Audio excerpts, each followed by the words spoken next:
Bonjour, Fred Bergeron d'Enaxis, j'espère que vous allez bien aujourd'hui. Dans ce tutoriel rapide, en fait, je vais vous montrer comment faire en sorte que, disons dans le cas présent, une porte avec un lecteur d'entrée, un contact de porte, mais sans requête de sortie. Je vais vous montrer comment remplacer en fait l'événement de porte forcée par un événement de porte ouverte pour qu'on puisse par la suite avoir une notification d'une porte laissée ouverte trop longtemps. OK?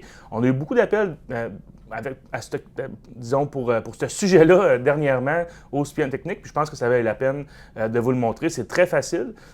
Donc, encore une fois, dans le scénario actuel, on a ici une porte avec un lecteur d'entrée et un contact de porte, mais pour sortir, c'est une sortie libre. Donc, on n'a pas besoin d'installer une détection de sortie. On veut juste éviter les portes forcées. Okay? Donc, dans un cas par défaut, si on laisse le système GX programmé par défaut, si j'ouvre la porte sans une lecture de sortie, en fait, automatiquement, j'ai une porte forcée. Okay? Donc, on va vous montrer comment remplacer l'événement de porte forcée, dans le cas où on n'a pas de requête de sortie, par un événement de porte ouverte pour être en mesure, par la suite, de générer une alerte de porte laissée ouverte trop longtemps. Okay? Donc, je vais vous montrer dans le système comment configurer ça. Vous allez voir, c'est très, très, très simple. À partir de la page d'accueil, on va aller dans la section Programmation. On va choisir les portes. Ici, mon premier lecteur, c'est la porte avant. Je vais aller dans la section des entrées.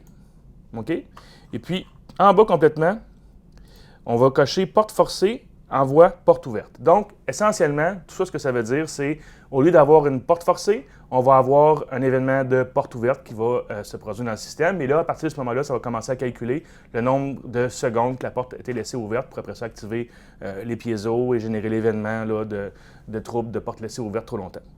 OK? Donc, on va sauvegarder. On va aller regarder l'état de téléchargement du système.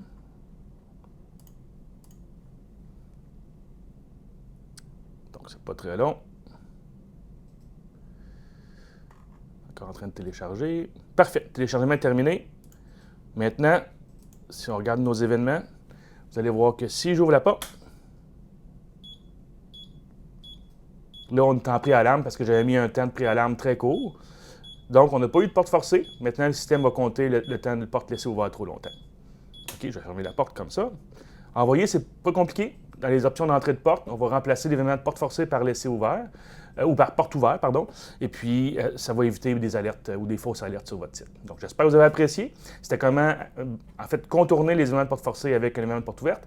N'oubliez pas d'aimer les vidéos, de souscrire à notre canal pour avoir les notifications. OK? Besoin d'aide au niveau soutien technique ou vente, vous allez sur le site d'Enaxis.com.